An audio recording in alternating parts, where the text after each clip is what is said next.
জুলাই আন্দোলনটাই ছিল একটি মেটিকুলার ডিজাইন এবং বিদেশি মদত। তাহলে এই জনগণের মাথা বিক্রি করে আজকে তারা লাক্সারি জীবনযাপন করতেছে।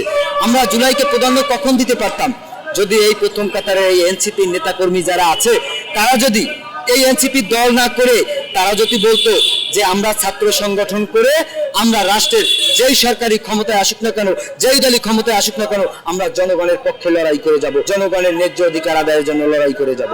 কিন্তু সেটা তারা না করে তারা কি কাছে নিজেদের স্বার্থের জন্য এই এনসিপি নামে একটা দল করেছে। এখন জনগণ বুঝে গেছে যে ওই দলটা ইউনূসের দল, এটা জনগণ ক্লিয়ার বুঝে গেছে। আর এই জুলাইটা ছিল একটা সাজানো নাটক।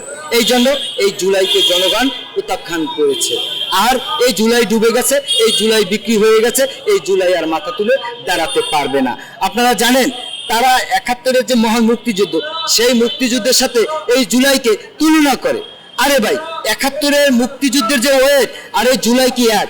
তোমরা কোন দেশের সাথে যুদ্ধ করে তোমরা স্বাধীনতা এনেছো?